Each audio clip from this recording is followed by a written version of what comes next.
আসসালামু আলাইকুম।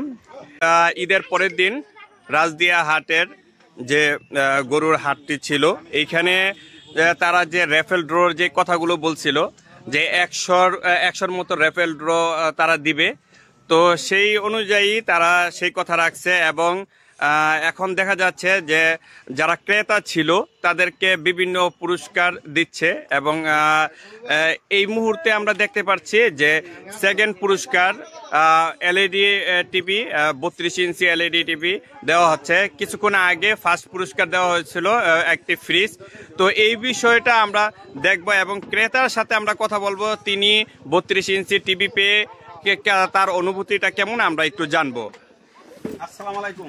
ওয়ালাইকুম সালাম। ভাই, আপনি তো এই রাজদিয়া হাট থেকে এই 32 ইঞ্চি টিভিটা পেলেন, তো আপনার অনুভূতিটা কি? আমি অনেক খুশি, অনেক ধন্যবাদ। ভাই আমার বলছিল গরু কিনুনের লিগা রাইতার হাটের থেকে আমি 3টা নিয়ে আসি। কোন ভাই আপনাকে বলছিল? এই মনু ভাই বলছিলাম, বন্ধু আমার লোক অনেক আগের থেকে ভালো পরিচিত সম্পর্ক। তো ভাই আমার দোকানে গেছিল, বলছে এই আপনি আমগো হাটের থেকে এবার গরু কিনবেন আনিস ভাই। পরে আমি সেই হিসাবে আমি এখান থেকে গরু নিচ্ছি। এখন পুরস্কার পাওয়া আমি অনেক খুশি। আপনার বাসা কোথায় এবং আপনার নাম কি? আমার নাম আনিসুর রহমান, কাকালদি আনিস মার্কেট। আমার আনিস মার্কেট আপনার বাসা? আনিস মার্কেট আমার। আচ্ছা, ধন্যবাদ। শুনলেন যে নিয়ে আনিস ভাই এইখান থেকে 3টা গরু কিনছিল এবং সেই আপনি হাসলি রিসিট দিয়ে আর কি এইখানে রেফেল ড্র করা হয়েছে। সেই রেফেল ড্রতে উনি 32 ইঞ্চি টিভি পেয়েছে। তো এখন আমরা জানবো এই হাটের যে রাজদিয়া হাটের যে যিনি এই ডাক এনেছেন মনু ভাই, ওনার থেকে শুনবো যে প্রথম পুরস্কার কে পেল এবং ধারাবাহিকভাবে তারা এই কার্যক্রমটা কিভাবে চালাচ্ছে এবং চালাবে ভবিষ্যতে, এই বিষয়গুলো আমরা একটু জানবো। আসসালামু আলাইকুম ভাই। ধন্যবাদ। আসসালামু আলাইকুম। আসলে এই রাজদিয়া একতা সংসদ একটি ঐতিহ্যবাহী ক্লাব। এটা 1982 সালে প্রতিষ্ঠিত। আমাদের মাঝে এখানে যে আমার যে বাম পাশে আছে উনি হচ্ছে একতা সংসদের সাধারণ সম্পাদক মোশাররফ হোসেন।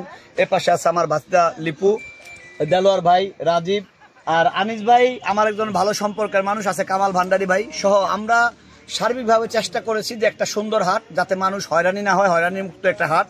এখান থেকে মানুষ গরু কিনবে যাতে হাসিলটা এই সাধ্যের মধ্যে থাকে, সুন্দর একটা গরু উপহার দিতে পারে। কারণ এখানে আমরা যে গরুর হাটটা করি এটার মূল উদ্দেশ্যটাই পশুকে নয়, নিজের ভিতরে যে পশুক আছে সেটা বিসর্জন দেওয়ার জন্য। এক্ষেত্রে আমরা হাসিলের পরিমাণ খুবই কম রাখছি, সীমিত। এই ধারাবাহিকতা ভাই কিন্তু জানে না যে উনি পুরস্কার পাইছে, এবং যাকে আমরা ফ্রিজ পুরস্কার দিছি নিমতলা চরের, উনিও জানে না যে উনি ফ্রিজ পুরস্কার পাইছে। আমরা ফোনের মাধ্যমে 100-র উপরে পুরস্কার দিচ্ছি। আপনি এখানে পুরস্কার দেখতে পাবেন।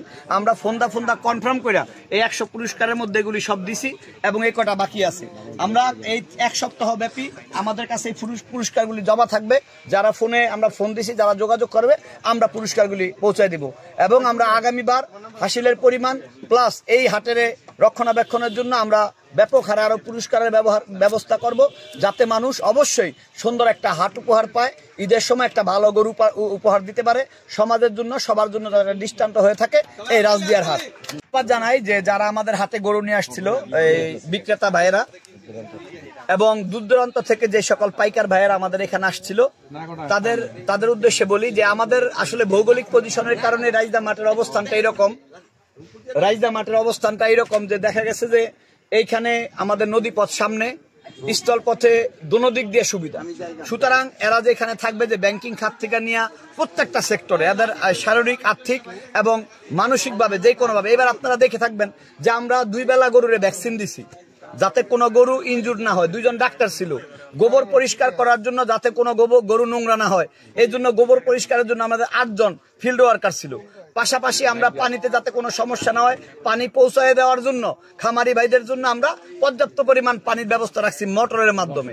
এবং এই মাঠের কাগজ টোকানোর জন্য আমরা আলাদা 10-12 জন রাখছি। নাইট গার্ড, সিকিউরিটি গার্ড হিসেবে আমরা 10 থেকে 12 জন মানুষ রাখছি।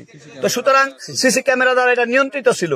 তো আমি আশা করি আল্লাহর রহমতে যদি সামনে আমরা হাট করতে পারি, এর চেয়ে সুন্দর এই মাঠের অবস্থান হবে। এই হাটের অবস্থান হবে সিরাজদি খানের মধ্যে। আমি চাই এই রাজদিয়ার হাটটা not only Sirajdi Khan, all over বাংলাদেশের মধ্যে একটা দৃষ্টান্ত হিসাবে থাকবে, এই আশা ব্যক্ত করি। আসসালামু আলাইকুম। ধন্যবাদ আপনাকে।